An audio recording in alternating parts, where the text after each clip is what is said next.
A big thanks to 11-Bit Studios for sponsoring this episode. Hi everyone and welcome back to SwitchUp. Now this might be a good idea, it might be a terrible idea, but I thought it might be nice if we go through and pick the 10 best demos that are available on the Switch and you can download and play them now. Now the reason I think this list is useful is once again the eShop has done its usual and it's a nightmare to navigate. You can search by demos and then you'll find yourself scrolling through and trying to load the pages. Plus honestly I really like to support developers and publishers that put demos out. In the absence of any kind of refund scheme, it's the only real way, well, other than this channel and others, of finding out if games are worth it. If you're a new Switch owner, make sure you're subscribed. This list hopefully will be a great little introduction for you for some of the best games to try out. And there's definitely more than a couple of little gems in here. I'm thinking this might end up being just part one of a series. What's worth trying before you buy? Well, let's find out.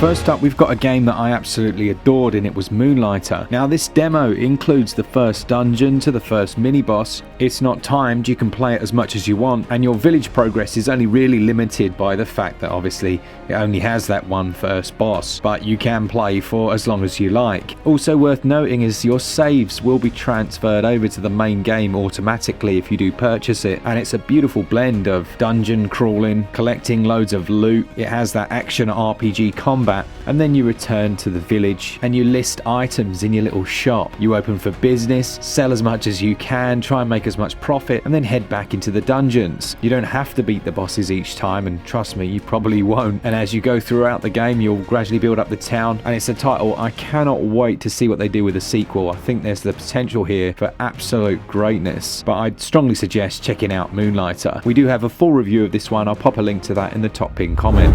Next up then, also from 11-bit, we've got Children of Morta. Now we've talked about this numerous times, we've got several videos, we have a review, we've covered some of the DLC updates they've released, and as of the 20th of October, both of these are currently on sale as well. The Children of Morta demo allows you to complete a loop up to the spider, which is the first boss in the game. Now unlike Moonlighter, it's a slightly different formula and layout, so this one doesn't allow you to transfer your saves across, and when you play the game you'll kind of see why. When you first begin Children of Morta, there's a natural progression of how that plays out. It almost has an introductory tutorial segment, and then you're introduced to different members of the Bergerson family as you unlock them by going on your little dungeon crawls. It's a lovely game, definitely one that I'd recommend you trying out, and well, it's got a demo, so give it a whirl, and it is still on sale as of the 20th of October. It won Game of the Year 2019, and in my opinion, it's an absolute essential.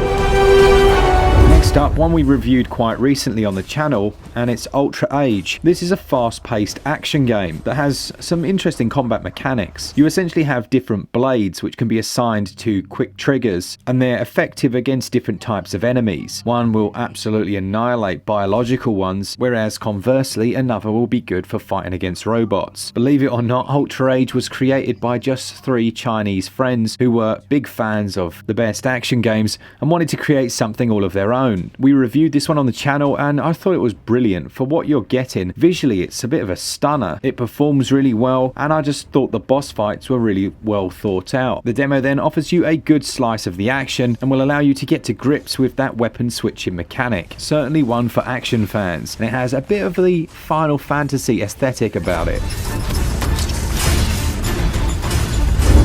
The Studio Ghibli-inspired artwork of Ori and the Blind Forest blew me away when I first played it. Forget that, it still blows me away now. Personally, I preferred the sequel, but they're incredible games and you should start with the first one. It's a Metroidvania, and the demo offers you a good slice of early gameplay. Every enemy has a specific way of defeating them, and the traversal around this lush world is very fluid. The demo is going to take you around about 30 minutes to complete. It contains the prologue and the first section of the game.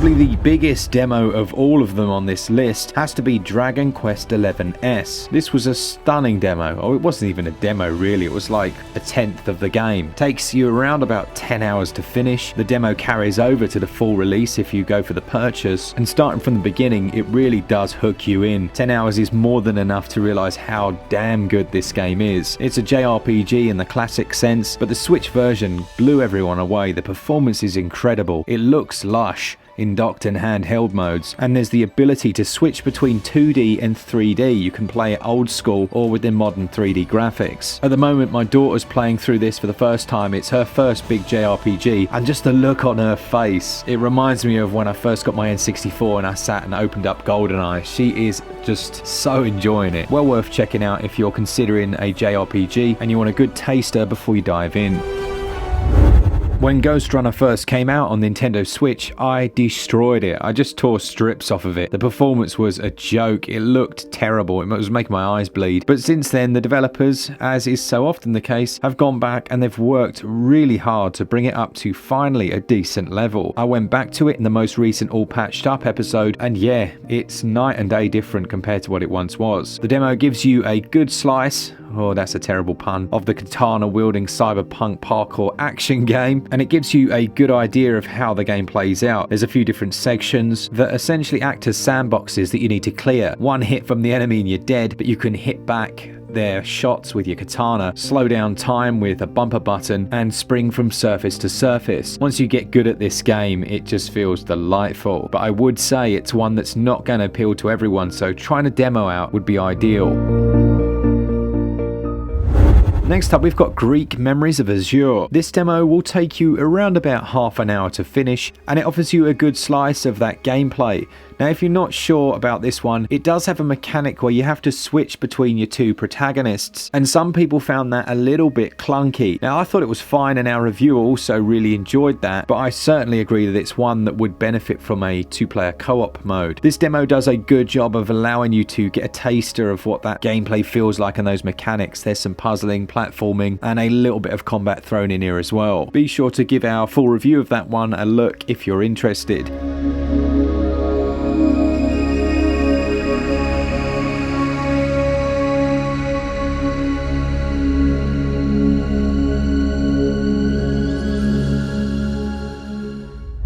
Admit, I do have a bit of a thing for quirky, not walking simulators, but something a bit different. One of my favourite games is Firewatch, which hopefully you've all played, but the next game for me is Road 96. Now, when this launched, it had a few performance issues. They've patched it up quite a bit, and I will be revisiting that actually for my next All Patched Up video, but it's the core gameplay that really entices me. You play as a different traveller each time, trying to work their way across, well, Route 96 essentially to get to the border. But each playthrough, it can end in many different ways, and there's news stories that cover what's happened, so they all end up intertwining. You meet different characters as you go along, but from a different perspective, and it's just a really nice, chill and interesting indie game. There are a few kind of freakish moments that I don't want to spoil, but yeah, if you like road movies, then you'll really enjoy this one, and thankfully there's a pretty lengthy demo that you can use to try it out for yourself. I'm going to throw in a bit of a curveball, because obviously everyone has different tastes, and I quite enjoyed this, and it's called Wanderlust Travel Stories. As the title suggests, there are several different stories that you can choose from, and they're all about road adventures experienced by different characters. It's really well written. You have quite a bit of say in what you take on your journey and some of the decisions you make, but it's a text-based adventure that feels a little bit like a choose-your-own adventure, and you make your way across a different country or a different location. It won't appeal to everyone, but like I say, it's a bit of a wild card entry.